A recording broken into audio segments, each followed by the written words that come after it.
নমস্কার, আমি শ্রীপর্ণা রয়েছে আপনাদের সঙ্গে। আপনারা দেখছেন নিউজ টুডে। সংসদে নিরাপত্তা বিভ্রাট কাণ্ডে একের পর এক চাঞ্চল্যকর তথ্য সামনে আসছে। মাস্টার মাইন্ড ললিত ঝাকে জেরা করে এবার তদন্তকারীদের হাতে উঠে এলো বিস্ফোরক প্ল্যান। গায়ে আগুন দিয়ে বিক্ষোভ প্রদর্শনের পরিকল্পনা ছিল ললিত নীলাম সাগরদের।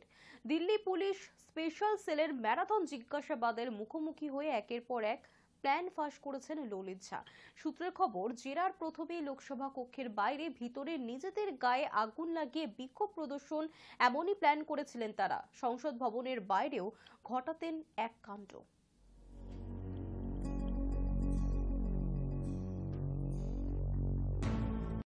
সুপ্রিম কোর্টে অভিষেক বন্দ্যোপাধ্যায়ের আবেদন খারিজ। অভিষেক বন্দ্যোপাধ্যায়ের আবেদনে সাড়া দিলেন না সর্বোচ্চ আদালত। হাইকোর্টে বিচারপতি অমৃতা সিনহার বেঞ্চ থেকে মামলা সরানোর আর্জি খারিজ। বিচারপতি অমৃতা সিনহার পর্যবেক্ষণের প্রেক্ষিতে সংবাদ মাধ্যমের খবরে মানহানি হচ্ছে, আর এই ধরনের খবর সম্প্রচারে নিষেধাজ্ঞা জারির আবেদন অভিষেক বন্দ্যোপাধ্যায়ের আইনজীবীর। আমরা এই ধরনের কোনো নির্দেশ দেব না, জানিয়েছেন সুপ্রিম কোর্টের বিচারপতি সঞ্জীব খন্না। কোনো আবেদন থাকলে হাইকোর্টের ডিভিশন বেঞ্চে যান, মন্তব্য সুপ্রিম কোর্টের। কোর্ট তদন্তে নজরদারি করতে পারে, কিন্তু কিভাবে তদন্ত এজেন্সিকে তা বলতে পারে না। তদন্ত নিয়ে সেই কাজই করছিলেন বিচারপতি অমৃতা সিনহা। লোকালয়ে তাণ্ডব দলছুট হাতির। উত্তরবঙ্গে ফের হাতির হানায় প্রাণহানি, মৃত্যু হলো এক রাজমিস্ত্রির। আর এই ঘটনায় বাগডোগরার ভুজিয়াপানি গ্রাম পঞ্চায়েতের নতুন পাড়া এলাকায় নেমেছে শোকের ছায়া। শনিবার সকালে টুকুরি ঝিয়াঝাড় ও জঙ্গল থেকে শিলিগুড়ি সংলগ্ন আপার বাগডোগরায় ভুজিয়াপানি গ্রাম পঞ্চায়েতের নতুন পাড়া এলাকায় ঢুকে পড়ে এক দলছুট দাতাল হাতি। বন দপ্তরের প্রাথমিক অনুমান, খাবারের খোঁজে হাতিটি লোকালয়ে ঢুকে পড়েছিল। প্রথমে দাতালটি লোকালয়ে ঢুকে বেশ কয়েকটি বাড়িতে ভাঙচুর চালায়। এরপর অলিগলি দিয়ে যাবার সময় আচমকাই হাতির সামনে চলে আসেন দিলীপ রায় নামের এক ব্যক্তি। তিনি পেশায় রাজমিস্ত্রি।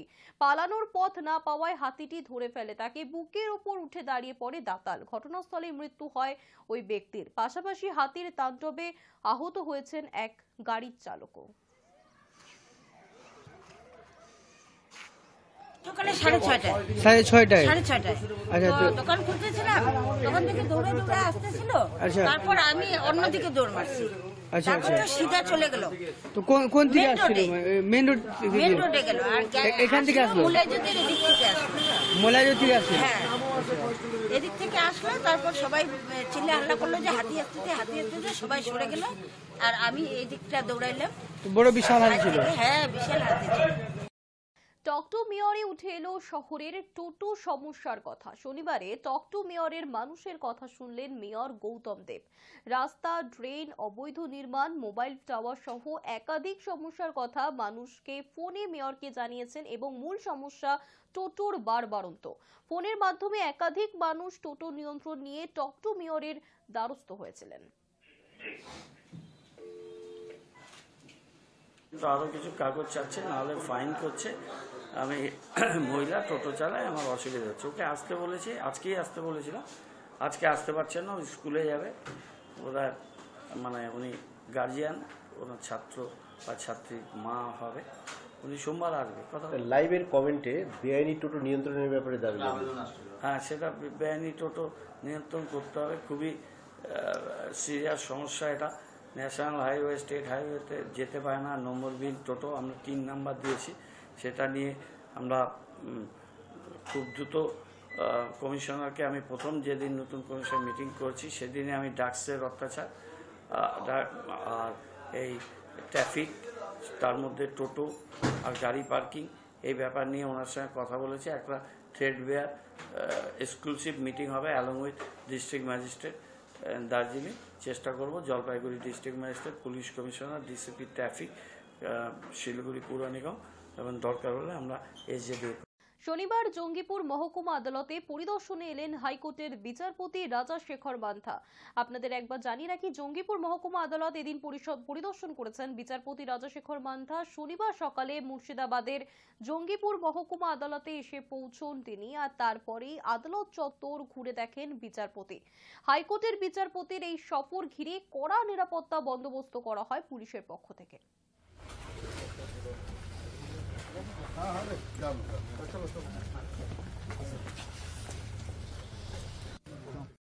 পনেরোই ডিসেম্বর সাতপাকে বাধা পড়েছেন টলিউডের জুটি সৌরভ দাস এবং দর্শনা বণিক। এক ঝলকে দেখে নেওয়া যাক বিয়ের কিছু মুহূর্ত। শুক্রবার বিবাহ বন্ধনে আবদ্ধ হয়েছেন অভিনেতা সৌরভ দাস এবং অভিনেত্রী দর্শনা বণিক। বাইপাসের ধারে এক বিলাসবহুল হোটেলে বসেছিল বিয়ের আসর, যাকে তারকার মেলা বললেও কম বলা হয় না। বৃহস্পতিবার ছিল তার আইবুড়ো ভাত। লাল পেরে সাদা তসর বেনারসি পরে আইবুড়ো ভাত খেতে বসেছিলেন দর্শনা। শুক্রবার সকালে দুই তারকা বাড়িতে সারেন গায়ে হলুদের অনুষ্ঠান। সাদা পাঞ্জাবি ও ধুতি পরে গায়ে হলুদ সারেন সৌরভ। অন্যদিকে দর্শনার পরনে ছিল হলুদ শাড়ি। এই সময়ই অভিনেত্রীর গায়ে সোনার গয়না ও হাতে শাখা পলা দেখা যায়। এরপরেই আসল চমক। গোলাপে গোলাপে সাজিয়ে তোলা হয়েছিল গোটা বিয়ের মণ্ডপ। খোলা আকাশের নিচে বসেছিল বিয়ের মণ্ডপ। লাল হুড খোলা গোলাপ সাজানো গাড়িতে করে বিয়ে করতে আসেন সৌরভ। সোনার জলকরা বেনারসি আর সাবেকি গয়নায় ঝলমলিয়ে ওঠেন দর্শনা। তাদের বিয়ের সাজ থেকে শুরু করে মেনু সবকিছুতেই ছিল সাবেকিয়ানার ছোঁয়া।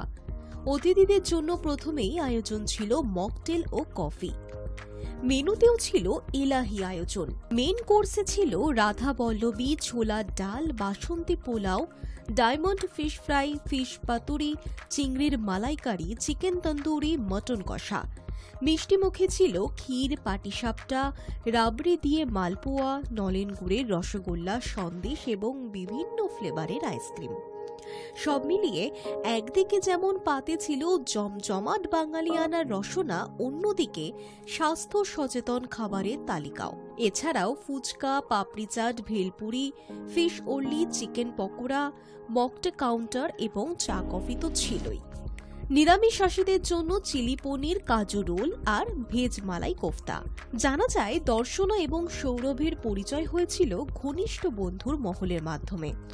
দীর্ঘদিন ধরেই তারা কাছের বন্ধু। তবে সেই বন্ধুত্ব ঠিক কবে প্রেমের সম্পর্কে পরিণত হয়েছে সেই বিষয়ে খোলসা করেননি কেউই। নিজেদের সম্পর্কের কথা কোনো কালেই খুব একটা প্রকাশ্যে আনেননি সৌরভ দর্শনা। তবে জানা যায় দর্শনাকে বিয়ের প্রস্তাব দেন রাহুলই। তার উত্তরে বাড়িতে গিয়ে কথা বলার বিষয়ে জানিয়েছিলেন তিনি। পরিবার রাজি হবার পরই বিয়েতে সম্মতি আসে। একদম বাঙালি রীতি মেনেই বিয়ে সারলেন দুই পরিবার। আচার অনুষ্ঠান থেকে খাদ্য সবেতেই ছিল বাঙালিয়ানার ছোঁয়া। তবে বর কনে বিয়ের পর কোথায় মধুচন্দ্রিমায় যাচ্ছেন তা এখনো প্রকাশ করা হয়নি। তবে খবর পাওয়া যাচ্ছে মার্চ মাসেই বেড়াতে যেতে পারেন তারা। Hi news network. News today এখনকার মতো এই পর্যন্তই। দেখতে থাকুন হাই নিউজ নিরপেক্ষ।